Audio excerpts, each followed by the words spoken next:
بسم الله الرحمن الرحيم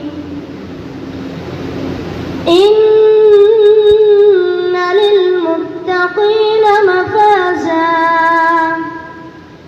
حدائق وأعنابا وكواعب